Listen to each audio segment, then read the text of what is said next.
Hi everyone, I hope you all are doing great. तो आज हम पढ़ेंगे अबाउट प्राइसिंग। ओके, प्राइसिंग में हम क्या पढ़ेंगे? बेसिकली देखो, अब तक हमने क्या किया, हमने ये देखा कि हमारी कॉस्ट कितनी है प्रोडक्ट की, हमारी प्रोडक्ट की कॉस्ट कितनी होनी चाहिए। ठीक है, कि हम अपनी प्रोडक्ट की कॉस्ट कैसे बजट करेंगे यूजिंग डिफरेंट कॉस्टिंग टेक्निक्स, ये सब पढ़ लिया हमने अभी तक। ठीक है, हमारी ऑप्टिमल प्रोडक्शन क्या होनी चाहिए, हमें कितना प्रोडक्ट्स प्रोड्यूस करने चाहिए, कितना रेवेन्यू अर्न करना चाहिए to come at a break even point. These are the things जो हमने अभी तक कवर किए हैं, राइट। अब आपने अभी तक एक प्रोडक्ट की कॉस्ट निकाल ली। कॉस्ट निकालने का मेन पर्पस क्या होता है? हमने स्टार्टिंग में पढ़ा था कि कॉस्ट निकालने के मेन पर्पस क्या होते हैं। एक होता है to set the price of a product, एक होता है to set the price of a product. Obviously आप प्राइस सेट कैसे करोगे? अगर आपको कॉस्ट ही नहीं पता तो आप प्राइस सेट नहीं कर पाओगे, राइट, है ना। मे बी ऐसा भी हो सकता है, जैसे हमने टारगेट कॉस्टिंग में पढ़ा था कि पहले आप प्राइस सेट करते हो, टारगेट प्राइस, ठीक है, उसके बाद आप देखते हो कि आपकी टारगेट कॉस्ट कितनी होनी चाहिए। सो बेसिकली हमने क्या किया, हमने सबसे पहले देखी कि हमारे प्रोडक्ट की कॉस्ट कितनी होनी चाहिए बजट करके। ठीक है, अब उस कॉस्ट को हम यूज़ कहाँ करेंगे? प्राइजेस सेट करने में। ठीक है, तो इस चैप्टर में हम बेसिकली क्या पढ़ेंगे, हम ये पढ़ेंगे कि क्या क्या डिफरेंट टाइप की प्राइसिंग टेक्निक्स हो सकती हैं। ओके, डिफरेंट टेक्निक्स कौन से सिनारियो में, ठीक है, कौन सी पर्टिकुलर सिचुएशन में एक कंपनी क्या प्राइस रखेगी।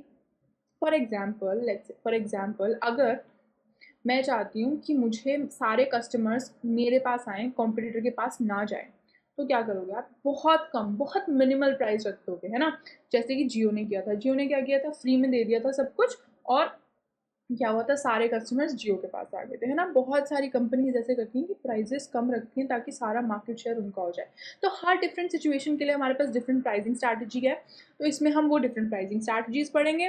सेकेंड हम क्या पढ़ेंगे? हम ये पढ़ेंगे कि प्राइजेस को क्या चीज़ इन्फ्लुएंस करती है, फैक्टर्स जो हमारे प्राइस को इन्फ्लुएंस करते हैं। ठीक है, फैक्टर्स जो मेरे प्राइस को इन्फ्लुएंस करते हैं, जिससे मेरा प्राइस इन्फ्लुएंस होता है, या प्राइस में अगर चेंज आ जाए तो फिर हमारी डिमांड में कितना चेंज आता है। डिमांड क्या होती है? The products that are wanted by the consumer at a particular price, है ना। अगर मान लो प्राइस इंक्रीज हो गया, डिमांड कम हो जाएगी, है ना। प्राइस कम हो गया तो डिमांड बढ़ जाएगी। नॉर्मली भी तो यही होता है ना, प्राइस कम होता है तो चीज़ों की डिमांड बढ़ जाती है, प्राइस ज़्यादा होता है तो चीज़ों की डिमांड कम हो जाती है। तो हम ये सब चीज़ें यहाँ पर पढ़ेंगे कि व्हाट स्ट्रैटेजी। सबसे पहले हम पढ़ेंगे कि प्राइस और डिमांड का रिलेशनशिप क्या होता है।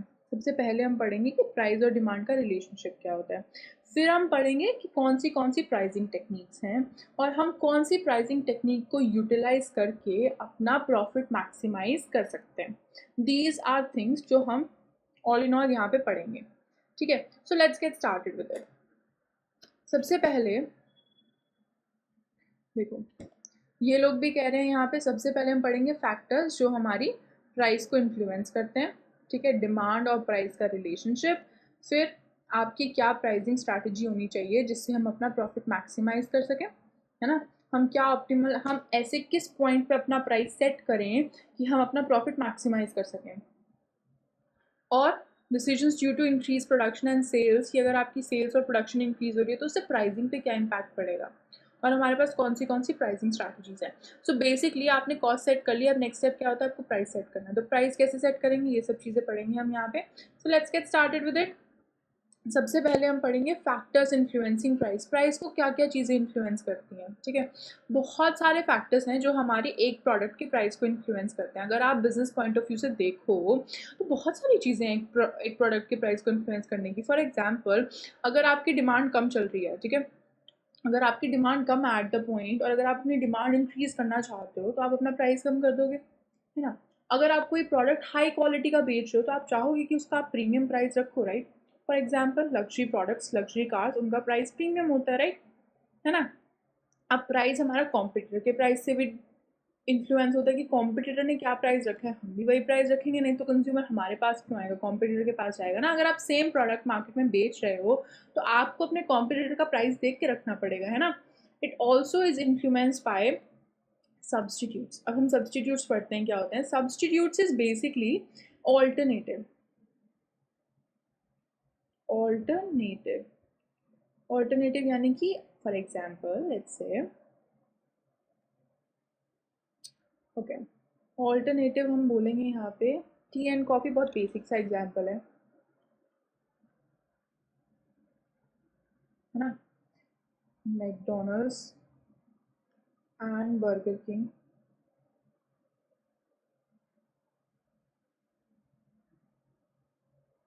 कि मान लो मैकडोनल्ड्स और बर्गर किंग में सेम बर्गर होता है, ठीक है, आलू टिक्की बर्गर दोनों जगह मिलता है ना। तो अगर मैकडोनल्ड्स वालों ने अपना प्राइस बढ़ा दिया, बर्गर किंग पे चले जाओगे, चीज़ तो दोनों सेम ही दे रहे हैं, है ना। तो सब्सटीट्यूट्स के प्राइजेस से भी हमें इन्फ्लुएंस होता है हमारा प्राइस, ठीक है। अब सब्सटीट्यूट यानी कि इसके अलावा आप अपने प्रोडक्ट में क्या यूज़ कर सकते हो, है ना। आप इस प्रोडक्ट के अलावा और क्या प्रोडक्ट यूज़ कर सकते हो जिससे आपको सेम बेनिफिट्स मिले, वो होते हैं सब्सटीट्यूट्स। इन्फ्लेशन, इन्फ्लेशन क्या हुई? Inflation is basically increase in price level जो हर साल बढ़ता रहता है। Inflation is nothing but increase in price level, जो कि हर साल इतना प्राइस तो बढ़ेगा ही बढ़ेगा। अब हमारी कंट्री में 7% की इन्फ्लेशन है, ठीक है। 7% की इन्फ्लेशन मतलब है कि हर साल 7% से हमारी गुड्स एंड सर्विसेज के प्राइस बढ़ेंगे ही बढ़ेंगे, ठीक है। तो अगर इन्फ्लेशन बढ़ रही है तो आपके रॉ मटेरियल के प्राइसेस भी तो बढ़ रहे हैं, रॉ मटेरियल के प्राइसेस बढ़ रहे हैं तो कॉस्ट बढ़ रही है, कॉस्ट बढ़ रही है तो प्राइस बढ़ना चाहिए, है ना। Next is age of the product, कितना टाइम हो गया इस प्रोडक्ट को रखे हुए। देखो यहाँ पर you have to apply different theory.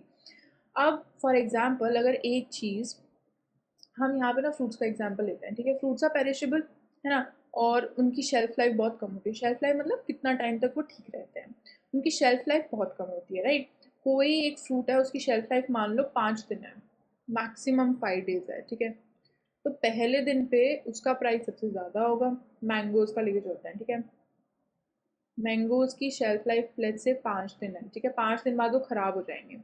पहले दिन वो लेट्स से 100 रुपीज़ में बिक रहे हैं, ठीक है। दूसरे दिन थोड़ा सा पुराना हो गया है, दूसरे दिन वो कह रहे हैं हम 90 में बेच देंगे।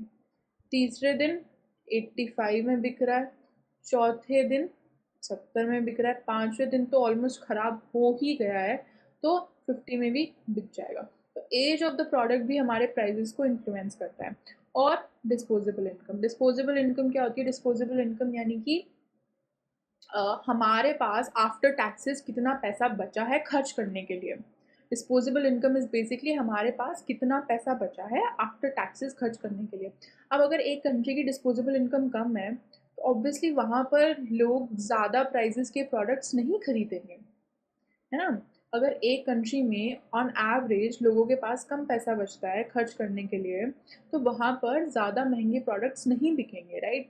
सो दीज आर द फैक्टर्स जो हमारे प्राइजेस को इन्फ्लुएंस करते हैं। एक बार दोबारा से पढ़ते हैं इनको। तो ये लोग कह रहे हैं the price to be charge to customers for a business products और services in is an important business decision. Obviously prices set करना बहुत इंपॉर्टेंट बिजनेस डिसीजंस का पार्ट होता है, बिकॉज अगर आपने प्राइस सेट नहीं किया करेक्ट तो आपके पास कंज्यूमर नहीं आएंगे। अगर आपने टू हाई प्राइस सेट कर दिया तो क्या होगा? तो मे बी कंज्यूमर नहीं आएंगे आपके पास, प्रोडक्ट्स नहीं खरीदेंगे, सेल नहीं होगी। और अगर आपने बहुत कम प्राइस सेट कर दिया तो आप अपना प्रॉफिट मैक्सिमाइज नहीं कर पाओगे। तो इसीलिए pricing decision is very important part of any business, ठीक है। Now where there is not a prevailing market price, मतलब अगर कोई कॉम्पिटिटर नहीं है for the product that you want to sell in the market अभी, so business will have to select its chosen selling price using techniques and strategies that will cover in this chapter। देखो, अगर same product जो आप बनाना चाहते हो वो market में already बिक रहा है, सेम प्रोडक्ट जो आप मार्केट में बनाना चाहते हो वो मार्केट में ऑलरेडी बिक रहा है, तो आप कॉम्पिटिटर का प्राइस देख के अपना प्राइस सेट करोगे, है ना। फॉर एग्जाम्पल मेडिसिन लेते हैं। अब एक पर्टिकुलर चीज़ के लिए बहुत सारी दवाइयाँ होती है, सिर दर्द की कितनी सारी दवाइयाँ होंगी, राइट। हमारे स्टमक एक की बहुत सारी दवाइयाँ होती है, राइट। तो देर आर सब्सटीट्यूट्स अवेलेबल। एक चीज़ ऑलरेडी मार्केट में बिक रही है, ठीक है। अब उसी चीज़ को आप दोबारा बनाना चाह रहे हो, ठीक है, अपने तरीके से, और उसको आप बेचना चाह रहे हो, so you will have to look at the competitors prices, right. वो कॉम्पिटिटर कितने में बेच रहा है। और अगर ऐसी चीज़ बेच रहे हो आप जो ऑलरेडी मार्केट में एग्जिस्ट नहीं करती है, जिसकी कोई मार्केट नहीं है, आप ही पहली बार बना रहे हो, मार्केट में लॉन्च कर रहे हो, तो आपको खुद की प्राइसिंग स्ट्रैटेजी चूज़ करनी पड़ेगी। प्राइसिंग स्ट्रैटेजी अभी हम पढ़ेंगे, ठीक है ना। Historically the cost of a product would have had a large influence on the selling price set for that product। पहले क्या होता था? ट्रेडिशनल मेथड के हिसाब से एक प्रोडक्ट की कॉस्ट उसके सेलिंग प्राइस को बहुत ज़्यादा इन्फ्लुएंस करती थी। ऑब्वियसली हम नॉर्मली ट्रेडिशनल बेसिस पे कैसे प्राइस सेट करते हैं? कॉस्ट लेते हैं, प्लस अपना टारगेट प्रॉफिट लेते हैं कि हम कितना प्रॉफिट अर्न करना चाहते हैं पर प्रोडक्ट, और हम सेलिंग प्राइस सेट कर देते हैं. Today there are many factors that will influence the price, but आजकल बहुत सारे और भी फैक्टर्स हैं जो हमारे प्राइजेस को इन्फ्लुएंस करते हैं, जैसे कि डिमांड. ठीक है, अगर किसी चीज़ की डिमांड कम है तो बिजनेस ओनर्स क्या करते हैं, उस चीज़ की डिमांड बढ़ाने के लिए उसको सेल पे लगा देते हैं, उसका प्राइस कम कर देते हैं ना. बहुत सारा बार देखा है हमने, end of the season cell लगती है. End of the season cell क्यों लगती है? कि उनके पास जो सामान बचा हुआ है, जो बिक नहीं रहा है, वो बिक जाए, है ना. So price are influenced by demand, quality. अब एक चीज़ आप लोग नोटिस करना कि जो भी प्रीमियम क्वालिटी प्रोडक्ट होगा उसके प्राइसेस ज़्यादा होंगे. जो भी प्रीमियम क्वालिटी प्रोडक्ट होगा उसके प्राइसेस हमेशा ज़्यादा होंगे. इसका सबसे बड़ा एग्जांपल है लग्जरी कार्स, राइट. नॉर्मल जो हमें कार्स यूज़ करनी होती हैं डे टू डे लाइफ में, उनका प्राइस कम होगा, लग्जरी कार्स का प्राइस ज़्यादा होगा, right. Another thing is air flights. Flights में देखो, इकोनॉमी इकोनॉमी सेक्शन का प्राइस कम होगा, बिजनेस क्लास का ज़्यादा होगा, right, because of the quality, है ना. फिर आते हैं कॉम्पिटिटर्स पे. कॉम्पिटिटर्स भी हमारे प्राइस को बहुत इन्फ्लुएंस करते हैं. देखो, हमें या तो कॉम्पिटिटर जितना प्राइस रखना चाहिए या कॉम्पिटिटर से कम प्राइस रखना चाहिए. ज़्यादा रखेंगे तो कस्टमर हमारे पास क्यों आएगा.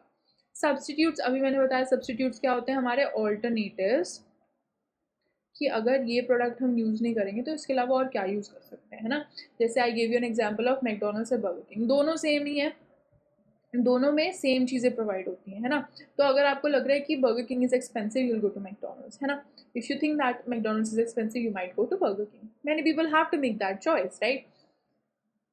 Alright, another example of substitutes. अब हमारे यहाँ पे कितनी सारी एयरलाइंस हैं, राइट. देयर इज इंडिगो, है ना, देयर इज एयर इंडिया. तो अगर इंडिगो की फ़्लाइट्स के प्राइसेस एयर इंडिया से ज़्यादा होंगे तो कोई इंडिगो में क्यों ट्रैवल करेगा. But it also depends upon the quality as well. तो खाली एक फैक्टर एक टाइम पे इन्फ्लुएंस नहीं करता, बहुत सारे फैक्टर्स, ये सब फैक्टर्स मिल के प्राइजेस को इन्फ्लुएंस करते हैं, है ना. कंज्यूमर के बिहेवियर को इन्फ्लुएंस करते हैं. बट सबसे बड़ा इन्फ्लुएंस जो होता है दैट इज़ कंज्यूमर्स बिहेवियर, कि कंज्यूमर का बिहेवियर क्या है आपके प्रोडक्ट को लेके, है ना. बिकॉज कभी कभी क्या होता है ना कि कुछ कंज्यूमर्स जो होते हैं वो आपका प्रोडक्ट खरीदना चाहेंगे irrespective of the price that you charge. बहुत सारे लोग same same same mind set चाहते हैं कि वो लॉयल होते हैं for a particular product. For example Apple का देख लेते हैं. अब जो लोग एप्पल यूज़ कर रहे हैं वो एप्पल ही यूज़ करते रहेंगे, they are very loyal towards their product, है ना. चाहे एप्पल से अच्छा फ़ोन आ जाए, ठीक है, चाहे और कॉम्पिटिटर्स आ जाए मार्केट में, है ना. So it also depends upon consumer behaviour. आगे चलते हैं. इन्फ्लेशन. इन्फ्लेशन इज़ बेसिकली कि हर साल हमारी कंट्री में 7%, मैंने बोला इन्फ्लेशन है, 7% से गुड्स एंड सर्विसेज के प्राइस इंक्रीज हो जाते हैं. तो ऑब्वियसली रॉ मटेरियल का प्राइस भी इंक्रीज होगा, रॉ मटेरियल का प्राइस इंक्रीज होगा तो कॉस्ट का भी होगा, और कंपनी उसको थोड़ा बहुत पुश करना चाहेगी टू द कंज्यूमर, तो यूजुअली प्राइसेस इंक्रीज हो जाएंगे. ये चीज़ ना एक बार सर्च करना, ठीक है, कि जो जो चीज़ आपको पिछले साल तो हम बहुत जल्दी बोल रहे हैं, लेट्स से 10 साल पहले 10,000 rupees would have gotten you lot of things. अभी 10,000 rupees don't get you much. Still 10,000 rupees की वैल्यू है, but it's not as it was 10 years ago. ठीक है. Search it in terms of gold और silver, कि 10 साल पहले 10,000 रुपये में कितना गोल्ड आता था और अब कितना आता है. उससे आपको पता चलेगा कि how the value of money have reduced.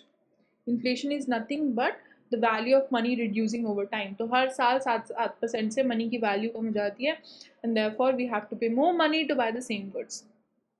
As of the product ये भी हम डिस्कस कर चुके हैं. जैसे जैसे एज बढ़ती रहती है एक प्रोडक्ट की, वैसे वैसे उसके प्राइजेस कम होने लगते हैं. And disposable income, that after paying taxes कितना अमाउंट बच जाता है हमारे पास खर्च करने के लिए.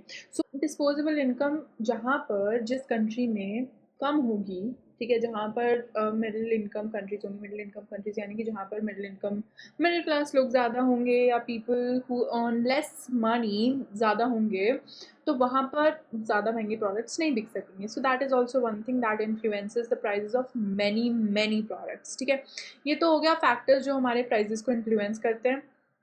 अब आते हैं नेक्स्ट टॉपिक पे, which is relationship between demand and price. Demand और प्राइस का रिलेशनशिप क्या होता है, ठीक है। देखो डिमांड क्या होती है, डिमांड हम बेसिकली डिफाइन करेंगे कि एक पर्टिकुलर प्राइस पे लोग एक प्रोडक्ट को कितना खरीद रहे हैं, वो आपकी डिमांड है। Demand is nothing but quantity bought at a particular price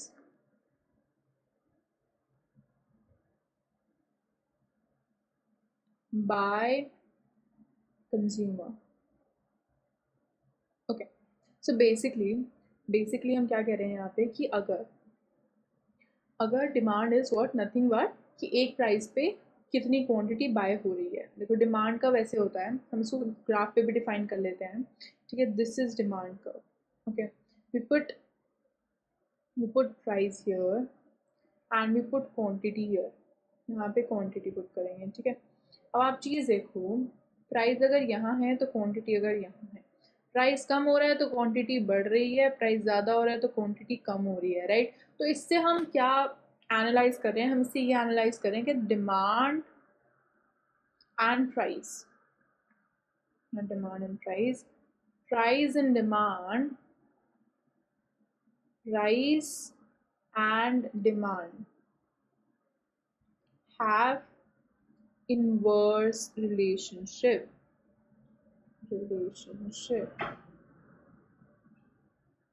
इसका मतलब क्या है कि प्राइस में चेंज होने से डिमांड में उल्टा चेंज आता है, ठीक है, ऑपोजिट चेंज आता है। तो अगर प्राइस इंक्रीज हो रहे हैं तो मेरी डिमांड डिक्रीज हो रही है, प्राइस कम हो रहे हैं तो डिमांड बढ़ रही है, सिंपल एज दैट, ठीक है। तो अब यहाँ पे प्राइस, अब रिलेशनशिप देखते हैं। Price impacts volume sold, price हमारी डिमांड इम्पैक्ट करता है। Since a higher price will normally lower the volume sold, ज़्यादा प्राइस होगा तो कम डिमांड होगी। डिस्पाइट दिस ऑर्गेनाइजेशंस में consider increasing revenue if they fall in volume sold is lower than the increase in price. अब ये चीज़ थोड़ी सी complicated है, समझते हैं इसको। ये लोग कह रहे हैं दैट इन सर्टेन सिनेरियोज क्या होगा, इवन दो आपका प्राइस ज़्यादा है, उससे ना हमारी डिमांड इतनी कम नहीं होगी, तो डिमांड पे थोड़ा बहुत इम्पैक्ट आएगा। अब वो कब होगा, जब आप किसी बेसिक नेसेसिटीज़ गुड की बात कर रहे हो या ऐसे गुड्स की बात कर रहे हो जो कि आप डेली लाइफ में यूज़ करते हो, जो कि आपकी हैबिट्स हैं। फॉर एग्जाम्पल राइस, है ना, राइस, वेजिटेबल्स, फ्रूट्स मोस्टली, है ना, ऐसी चीज़ें हैं जो चीज़ हम डेली लाइफ में यूज़ करते हैं। अब इनके प्राइस अगर बढ़ भी जाएँ तो हमारी डिमांड ज़्यादा कम नहीं होगी। क्यों नहीं होगी? बिकॉज़ ये चीज़ें हम अपनी डेली लाइफ में यूज़ करते हैं, राइट, नेसेसिटीज़ हैं। और अगर इनके प्राइस कम हो जाएँ तो ऐसा भी नहीं है कि डिमांड एकदम से बढ़ जाएगी। आप अगर कोई चीज़ कंज़्यूम कर रहे हो तो उसको एक सर्टेन क्वांटिटी में कंज़्यूम करोगे ना। ऐसा तो है नहीं एकदम से आप लोग ज़्यादा चावल खाने लग जाओगे। So this is the factor. अब इसको हम क्या बोलते हैं, इस चीज़ को हम क्या बोलते हैं कि अगर प्राइस चेंज हो रहा है, कि अगर प्राइस चेंज हो रहा है तो डिमांड कितनी चेंज हो रही है, ठीक है। अगर डिमांड कम चेंज हो रही है, if the change in demand is less than change in price, अगर आपकी डिमांड का चेंज कम है आपके प्राइस से चेंज से, तो इसका मतलब ये है कि प्राइस में जो इम्पैक्ट आ रहा है उससे मेरी डिमांड पे ज़्यादा इम्पैक्ट नहीं आ रहा, क्योंकि वो ऐसे प्रोडक्ट्स हैं जो हम अपनी डेली लाइफ में यूज़ करते हैं, जो हमारी हैबिट्स हैं, ठीक है, जो हैबिचुअल प्रोडक्ट्स जो हम यूज़ करते हैं। क्योंकि अगर प्राइस कम भी हो जाए तो उसकी कंजम्पशन आप थोड़ा ही बढ़ा पाओगे ना। फॉर एग्जांपल टूथपेस्ट है, ठीक है, टूथपेस्ट के प्राइसेस बढ़ भी जाएँ तो टूथपेस्ट चाहिए ना आपको, यूज़ तो करेंगे। अगर टूथपेस्ट के प्राइसेस कम भी हो जाएँ, स्टिल ज़्यादा ब्रश तो नहीं करने लग जाओगे ना, है ना। तो ये चीज़ें होती हैं जिसमें अगर प्राइसेस में कुछ भी चेंज आ रहा है, डिमांड में उतना चेंज नहीं आता, ठीक है। तो अब इसमें क्या होगा, अगर मैंने अपना प्राइस बढ़ा दिया, मेरा प्राइस ज़्यादा परसेंटेज से बढ़ा, मेरा डिमांड कम परसेंटेज से कम हुआ, तो रेवेन्यू बढ़ता है ओवरऑल। अभी हम पढ़ेंगे इसको डिटेल में, बट अभी के लिए रेवेन्यू ओवरऑल बढ़ेगा। एग्जाम्पल देखते हैं इसका, ठीक है। मानो प्राइस था आपका $100 पहले, ठीक है, और $100 के प्राइस पे आप अपने गुड्स जो बेच रहे थे दैट वाज 1000, ठीक है। प्राइस बढ़ा हमारा $20 से, 20%, इंक्रीज इन प्राइस, डिमांड मेरी कम हुई लेट्स से 100 यूनिट से, तो डिमांड मेरी कम हुई 10% से। देख रहे हो, पहले और लेट्स से पहले आपका रेवेन्यू हो रहा था, ये बड़ा है मेरा प्राइस, तो अब टोटल प्राइस हो गया 120 आपका, और यहाँ पे आपकी टोटल डिमांड हो गई, यहाँ पे टोटल प्राइस हो गया 120, यहाँ पे टोटल डिमांड हो गई 900 यूनिट्स। तो पहले आपका टोटल रेवेन्यू हो रहा था 100 पे हम 1000 प्रोडक्ट्स बेच रहे थे, तो 1000000 है ना, 100,000 रेवेन्यू था। अब कितना हो रहा है, 120 पे हम 900 यूनिट्स बेच रहे हैं, तो 120 इंटू 900, मेरा टोटल रेवेन्यू हो रहा है 108,000। रेवेन्यू बढ़ रहा है, देखो प्राइस बढ़ा, डिमांड कम हुई, फिर भी मेरा टोटल रेवेन्यू बढ़ रहा है 8,000 से। ऐसा क्यों है, because change in demand is less than change in price, उस सिनेरियो में टोटल रेवेन्यू बढ़ता है। ठीक है, सो where this is the case, the demand is said to be unresponsive to price changes or price inelastic। इस चीज़ पे भी आते हैं। अभी हमने क्या चीज़ देखी कि अगर मेरा प्राइस इंक्रीज या डिक्रीज हो रहा है और डिमांड उससे कम इंक्रीज या डिक्रीज हो रही है, ठीक है, तो क्या होगा, आपका रेवेन्यू बढ़ेगा। अगर प्राइस आपकी ज़्यादा परसेंटेज से इंक्रीज हो रहा है और डिमांड कम परसेंटेज से कम हो रही है, तो टोटल रेवेन्यू बढ़ेगा। Simple as that. ठीक है, ये चीज़ पढ़ी हमने। अब हम देखते हैं इस पूरे कॉन्सेप्ट को हम क्या कहते हैं। इस पूरे कॉन्सेप्ट को कहते हैं हम price elasticity of demand. Price elasticity of demand हमें बताती है कि what is the extent of change in demand with the change in price. ठीक है, this measures the extent of change in market demand for a product और services in responsive to change in its price.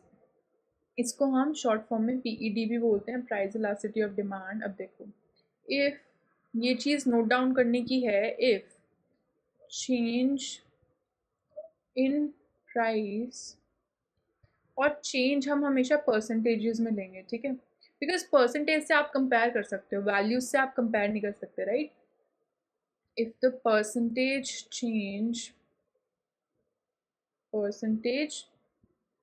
change in price is greater than percentage change in demand, अगर आपके price में जो change है वो ज़्यादा है than the percentage change in demand, then demand is said to be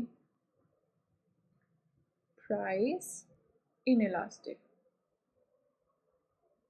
inelastic का मतलब है कि प्राइस में चेंज होने से डिमांड पे ज़्यादा फर्क नहीं पड़ रहा है, तो हमारी demand is price inelastic. On the other hand, अगर change in price, percentage change in price is less than percentage change in demand, so basically मेरा percentage change in demand ज़्यादा है ना, तो then demand is price elastic. Price elastic का मतलब price में थोड़ा सा भी चेंज आएगा तो हमारी डिमांड बहुत ज़्यादा फ्लक्चुएट करेगी, क्या कहेंगे, प्राइस इलास्टिक। ठीक है, प्राइस इलास्टिक प्रोडक्ट्स जो होते हैं उनका प्राइस यूजुअली कम होना चाहिए, और अगर आपको उनमें क्या करना है, रेवेन्यू बढ़ाना है। अब यहाँ पर प्लीज़ इसको हम ध्यान से सुनेंगे। देखो, प्राइस इन इलास्टिक प्रोडक्ट्स के लिए मेन पर्पस मेरा यही है कि मुझे मेरा प्रॉफिट मैक्सिमाइज करना है। ठीक है, तो अगर if you want to increase revenue and maximise profit, if you want to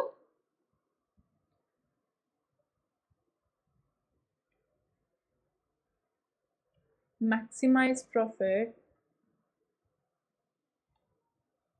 ठीक है, increase price for price inelastic products and decrease price for price elastic products. अब मैंने ऐसा क्यों बोला, why did I say that, because देखो अभी हमने एग्जाम्पल में भी देखा था कि अगर हम प्राइस इंक्रीज करेंगे तो डिमांड कम क्वांटिटी से कम होगी, ओवरऑल रेवेन्यू बढ़ेगा, आपका प्राइस बढ़ेगा तो रेवेन्यू तो बढ़ेगा ना।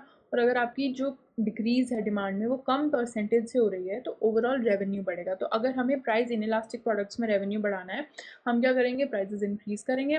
प्राइस इलास्टिक प्रोडक्ट्स में क्या होता है कि अगर डिमांड में, अगर आपके प्राइस में थोड़ा सा भी चेंज आ गया ना तो डिमांड में बहुत ड्रास्टिक चेंज आता है। फॉर एग्जाम्पल हम देखते हैं सुपरमार्केट्स में, मॉल्स में, जब भी सेल लगती है तो एकदम से बहुत सारी डिमांड उनकी बढ़ जाती है। सो प्राइस इलास्टिक डिमांड होती है उन प्रोडक्ट्स की जो लग्जरी प्रोडक्ट्स होते हैं, ठीक है, जो हम अपनी डेली लाइफ में यूज़ नहीं करते, जो हमारी वांट्स होती है।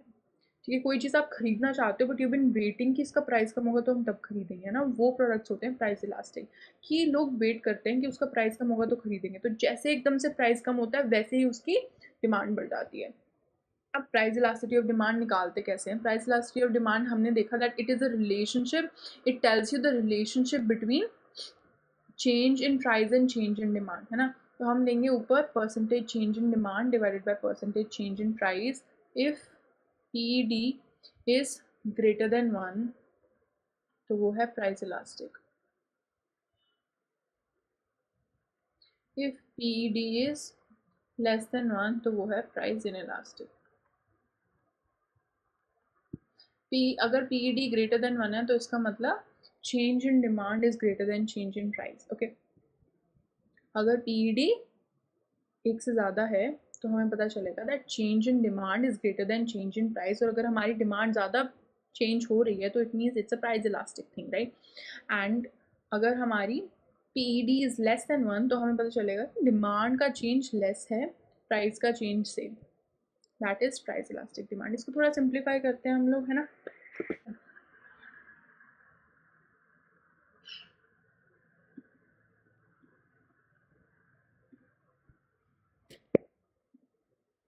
यहाँ पर लिखेंगे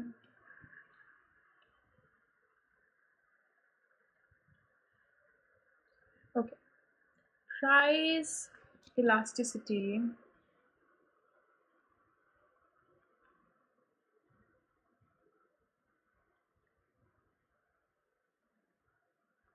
is percentage change in demand divided by percentage change in price. Okay, if इसको हम PED भी बोलेंगे, if PED is greater than 1 then it is price elastic. If PED is less than 1 it's price inelastic.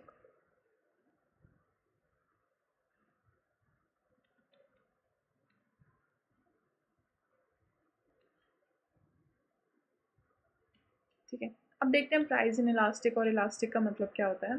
Price elastic मतलब with a little change in price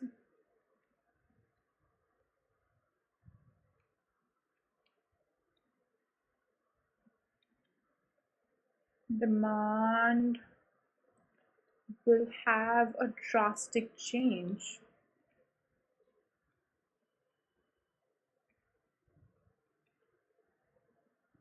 Okay,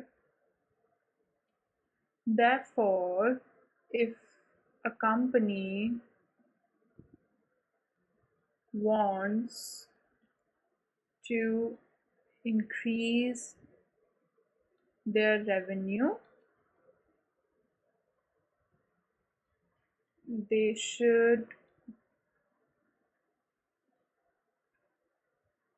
reduce the prices by a smaller percentage. उससे क्या होगा, उससे ये होगा that sales volume increase हो जाएगी, लोग जो प्रोडक्ट खरीदेंगे वो इंक्रीज हो जाएगा, sales volume will increase and therefore total revenue as well.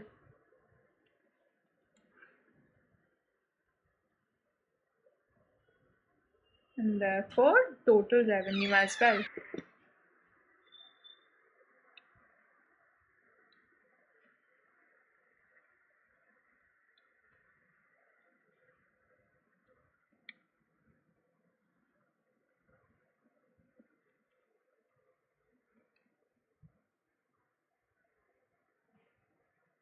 This is about price elastic demand.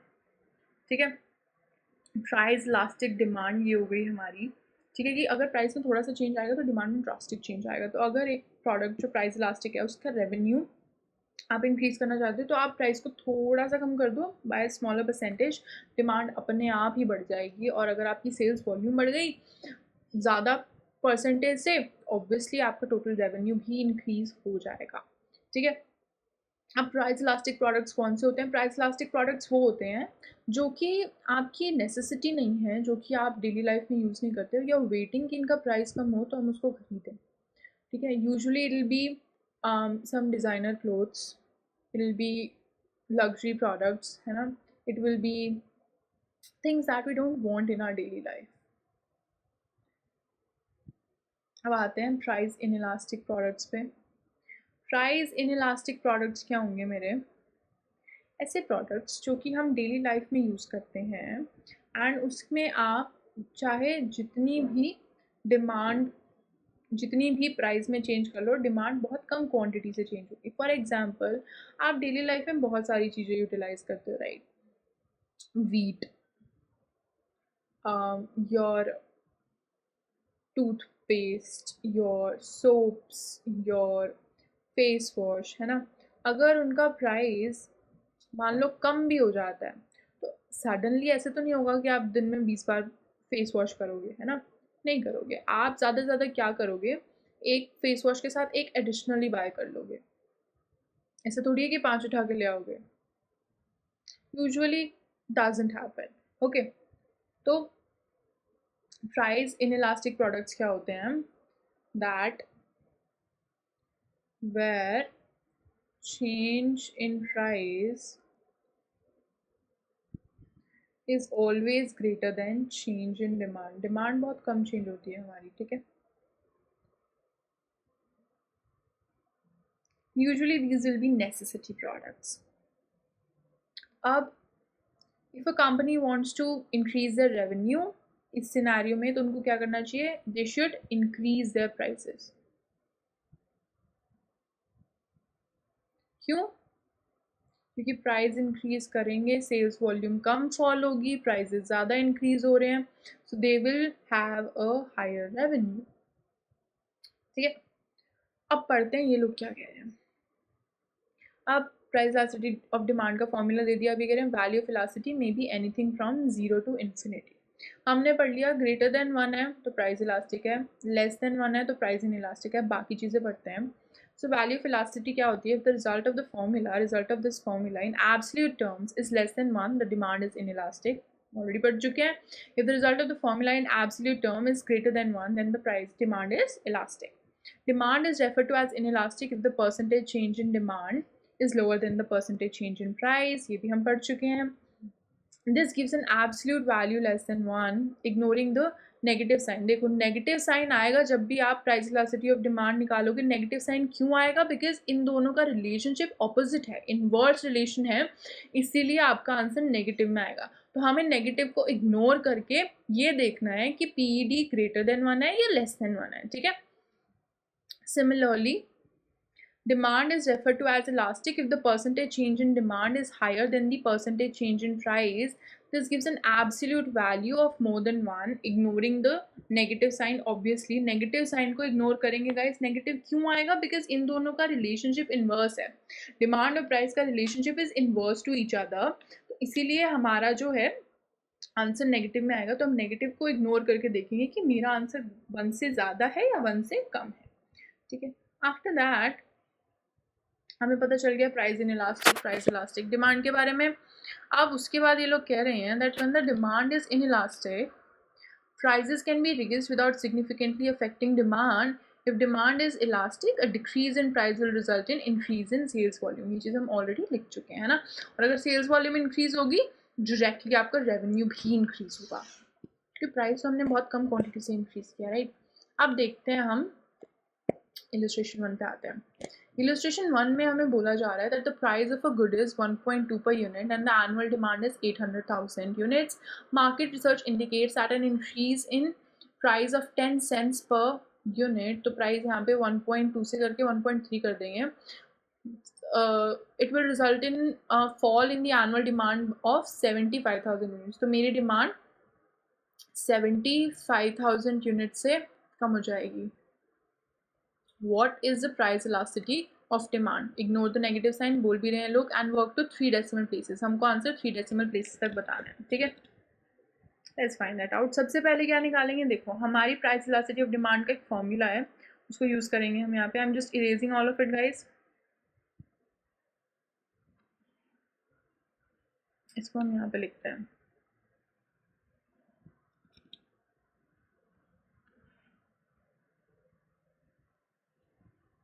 ठीक है. तो सबसे पहले हम निकालेंगे percentage change in demand and percentage change in price, ठीक है, वन बाय वन. सबसे पहले करेंगे percentage change in demand. Demand मेरी कम हो रही है, ये बोल रहे हैं that it will fall in annual demand of 75,000, की मेरी एनुअल डिमांड में से 75,000 यूनिट्स कम हो जाएंगी. तो चेंज है 75,000 यूनिट, है ना. चेंज हुआ किस में से, 800,000 यूनिट्स में से.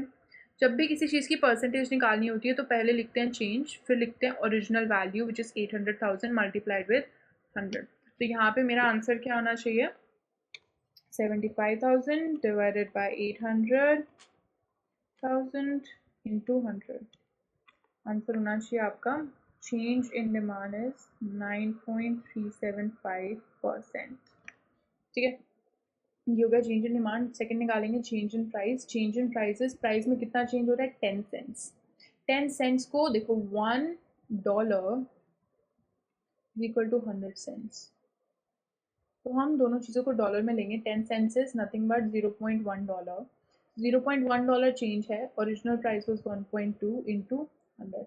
प्राइस क्या हो रहा है मेरा, प्राइस में पॉजिटिव चेंज है, प्राइस बढ़ रहा है, तो ये पॉजिटिव का चेंज है, ये नेगेटिव का चेंज है ना.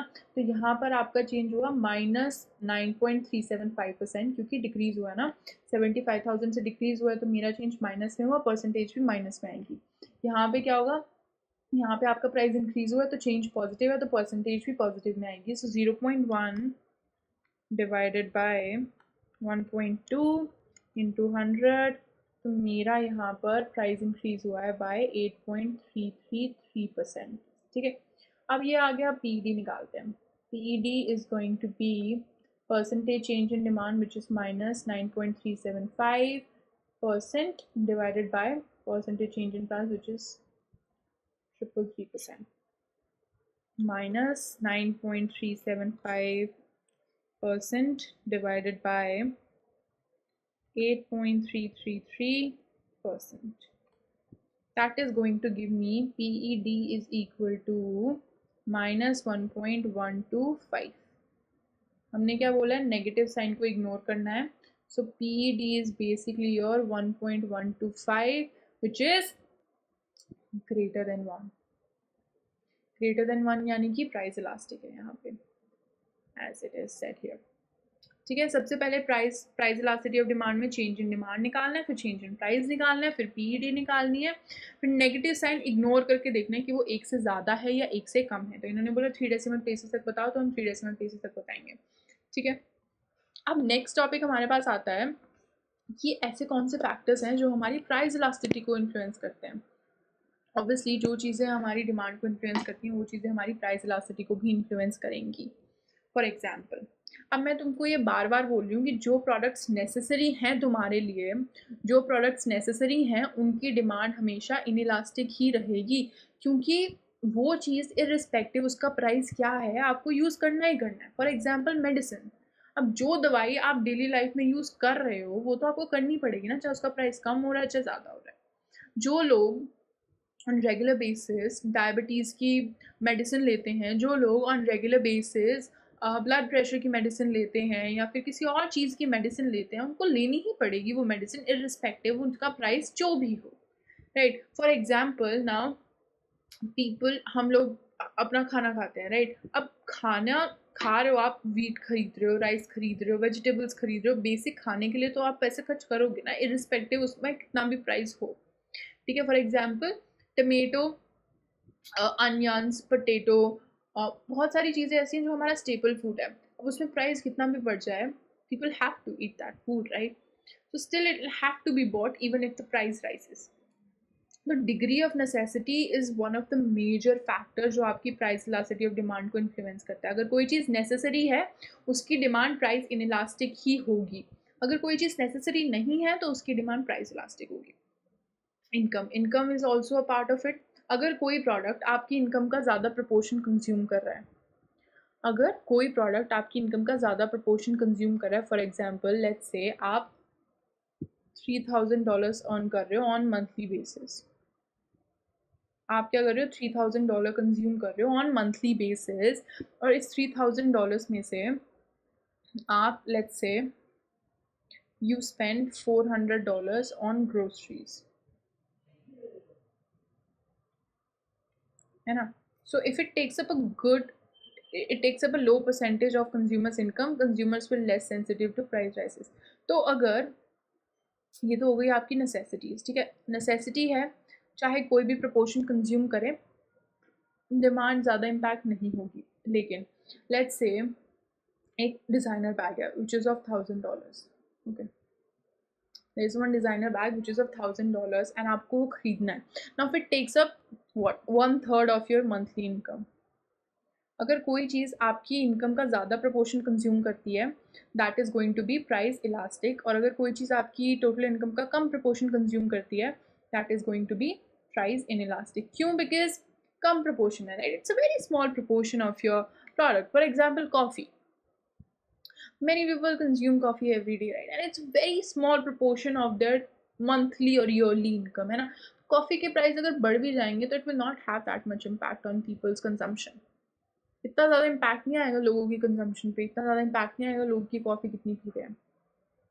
लेकिन वहीं पे अगर उनको एक ट्रैवल, एक डेस्टिनेशन पे ट्रैवल करना है, एक लग्जरी बैग खरीदना है, उस पर ज़्यादा इम्पैक्ट आएगा। क्यों आएगा? Because that takes up a large proportion of people's income, ठीक है? तो यहाँ पे अगर हम सिंपलर टर्म्स में लिखें इसको, सिंपलर टर्म्स में अगर हम लिखें that if something consumes large proportion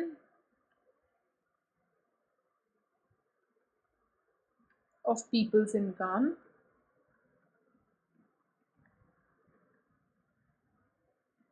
price elastic, and vice versa, अगर कम प्रोपोर्शन कंज्यूम करती है तो प्राइस इलास्टिक। सो बेसिकली जो चीज़ें प्राइस सेंसिटिव हैं, जो चीज़ें जिसकी डिमांड प्राइस के चेंज होने से ज़्यादा कम या ज़्यादा बढ़ती है, वो आपकी प्राइस इलास्टिक प्रोडक्ट्स होंगे, otherwise it's a price in elastic product, okay? Last one पे आते हैं, अवेलेबिलिटी ऑफ ऑल्टरनेटिव प्रोडक्ट्स की। इसके ऑल्टरनेटिव सब्सटीट्यूट्स, ऑल्टरनेटिव को हम क्या बोलते हैं? सब्सटीट्यूट्स भी बोलते हैं, कि इस पर्टिकुलर चीज़ के सब्सटीट्यूट्स कितने अवेलेबल हमारे पास। If there are few alternative substitutes goods and services, there will be a smaller fall in demand if the price rises. For example हमारे पास अभी बहुत रीसेंट एग्जांपल देखते हैं इसका, हमारे पास नेटवर्क प्रोवाइडर्स मेन इंडिया में दो ही हैं, not talking about other players, main की बात करें और भी हैं, बट मेन मेजर प्लेयर्स हैं एयरटेल एंड जियो, ठीक है? अभी रिसेंटली क्या हुआ है? अभी रिसेंटली जियो ने अपने प्राइसेस बढ़ा दिए, जियो ने अपने क्या कर दिया, रेट्स बढ़ा दिए, अपने रिचार्ज का प्राइस बढ़ा दिया, है ना? तो अब देखो ऑल्टरनेटिव क्या है, जियो से पोर्ट करके एयरटेल में जाओगे, एयरटेल ने बढ़ा दिया तो एयरटेल से पोर्ट करके जियो में आओगे, दोनों ने बढ़ा दिए तो कहीं नहीं जा सकते। तो अगर आपके पास सब्सटीट्यूट्स ज़्यादा हैं तो अगर प्राइस बढ़े तो आप कॉम्पिटिटर पे शिफ्ट हो जाओगे, ठीक है? लेकिन अगर प्राइसेस बढ़े और सब्सटीट्यूट नहीं है, ऑल्टरनेटिव है ही नहीं इतने, हमारे पास एक या दो ऑल्टरनेटिव है और वहाँ पर भी सेम चीज़ सेम प्राइस पे मिल रही है, बहुत मिनिमल सा फ़र्क है, तो फिर क्या करोगे? कोई ऑप्शन नहीं है, तो क्या होगा? प्राइस इन इलास्टिक हो जाएगी आपकी डिमांड। यहाँ पर देखते हैं, तो सिंपल टर्म्स में ये लोग क्या कहना चाह रहे हैं कि if more substitutes are there, तो क्या होगा? प्राइस इलास्टिक है डिमांड, क्योंकि आप शिफ्ट कर सकते हो, right? or if less substitutes are there, price inelastic. You have no option to shift to any other company, so आपको यही प्रोडक्ट उतने प्राइस पे खरीदना ही पड़ेगा. सबसे बड़ा एग्जांपल है जियो का. अभी recently about maybe few days ago Jio ने अपने प्राइसेस इंक्रीज किए, right. I am not sure about Airtel, but Jio ने अपने प्राइसेस इंक्रीज किए. और maybe Airtel is also selling the same recharge, same services at the same price, है ना. वो भी सेम प्राइस पे दे रहे होंगे, तो आपके पास ऑप्शन क्या है, या तो एयरटेल पे जाओगे या जियो पे जाओगे. So these are the factors जो हमारी प्राइस इलास्टिसिटी ऑफ डिमांड को इन्फ्लुएंस करते हैं, ठीक है. पीईडी को इन्फ्लुएंस करते हैं कि पीईडी हमारी क्या होगी. मेरा प्रोडक्ट प्राइस इलास्टिक होगा, प्राइस इन इलास्टिक होगा. प्राइस इलास्टिक है तो that is more sensitive to price. Price inelastic है तो वो प्राइस सेंसिटिव नहीं है. वहाँ पे प्राइस में चेंज होने से डिमांड में इतना चेंज नहीं आएगा. We need to understand one thing, that price sensitive products होते हैं जो कि हमारी नेसेसिटीज़ नहीं होती. प्राइस इन इलास्टिक प्रोडक्ट्स होते हैं जो हमारी यूजुअली नेसेसिटीज़ होती हैं. May be it is the product that you use in your daily life, irrespective कितनी भी डिमांड बढ़ जाए. सबसे बड़ा एग्जाम्पल इसका है cigarettes. People will consume cigarettes if they are habitual to it, irrespective कि वो कितना प्राइस बढ़ रहा है उसका. हर साल क्या होता है, हर साल सिगरेट्स पे एडिशनल टैक्स लगता है उनकी कंजम्पशन को हटाने के लिए. मतलब लोग कम उसको यूज़ करें, उसके प्राइसेस बढ़ते हैं हर साल सिगरेट के ऑलमोस्ट. फिर भी लोग उसकी कंजम्पशन छोड़ते नहीं हैं. क्यों? Because that's a habit for them, ठीक है. चाहे उसका प्राइस कितना बढ़ जाए, the demand will mostly be price inelastic, ठीक है. अब आते हैं एक्टिविटी 1 पे. एक्टिविटी 1 में कह रहे हैं फुटबॉल क्लब चार्जेस $12 पर ticket for some games. Average attendance at this regular games is 16,000. अगर हमारा प्राइस 12 है, डिमांड है 16,000. Okay. When the price increased by 1, price 1 से बढ़ गए, प्राइस कितने हो गए, $13 हो गए. Positive change. The attendance fell by 2,500 minus 2,500 कितना आना चाहिए, 13,500. Determine the PED if the ticket price increases from 12 to 13. ठीक है. अब हम देखते हैं, पहले तो परसेंटेज चेंज इन डिमांड निकालते हैं. परसेंटेज चेंज इन डिमांड कैसे आएगी, percentage change in demand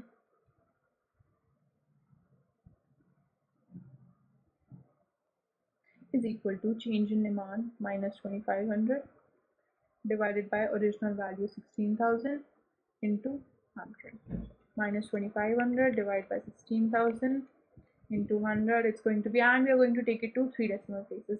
Even though इन्होंने हमसे आंसर यहाँ 1 decimal place में पूछा है, लेकिन हम अपना आंसर 3 decimal places तक लेंगे for change in demand and change in price, because जब भी हम आंसर सॉल्व कर रहे हैं और हमारे पास वैल्यूज डेसिमल्स में आ रही है, make sure to take it to 3 decimal places, because decimals की वजह से कभी आंसर ऊपर नीचे हो जाता है, ठीक है. तो एक रूल लेंगे कि आंसर में वैल्यूज हमेशा 3 डेसिमल प्लेसेस तक होनी चाहिए. 0.15, और इसको अगर परसेंटेज में लिखेंगे तो it will B minus 115% 0.625%. Okay, ये हो गया चेंज इन डिमांड. हम निकालते हैं change in price. Percentage change in price, that will be यहाँ पे निकालते हैं. That is going to be 1 divided by original value 12 into 100. So 1 divided by 12 into 100 is going to give me 8.333%. PED निकालना है. PED should be minus 15.625% divided by 8.333%. निकालते हैं इसका answer. minus 15.625% divided by 8.333%. तो हमारा आंसर यहाँ पर क्या आएगा, इट विल बी minus 1.875. ठीक है. ये हुआ टिल 3 डेसिमल प्लेसेस. हमसे आंसर पूछा गया to 1 decimal place. 1 decimal place will be, देखो 1.8 है. अगर पीछे वाला नंबर 5 या 5 से ज़्यादा है तो इसको राउंड ऑफ कर देंगे टू नेक्स्ट नंबर. 5 या 5 से कम है तो कर देंगे 5 या 5 से ज़्यादा है तो नेक्स्ट नंबर करेंगे, 5 से कम है तो वही नंबर रहने देंगे। अभी 5 से ज़्यादा तो इट शुड बी 1.9, ठीक है। And will ignore the minus sign ignore करेंगे, 1.9, that is the correct answer. Again सबसे पहले निकालेंगे change in price, change in quantity demanded, change in price, फिर हम पीडी निकालेंगे and the answer is correct here. And the demand is elastic, demand elastic क्यों है? Because it's greater than 1, demand is elastic. And you can see it from here as well कि demand में change हमारा ज़्यादा है price से, यहाँ पे क्लियरली आप देख भी सकते हो the change in demand is greater than the change in price. So obviously demand मेरी ज़्यादा कम हो रही है with less change in price. So this is about price elasticity of demand. So this is about price elasticity of demand. Now we're going to learn about the next topic in the next video. So I will see you there. Till then, bye bye.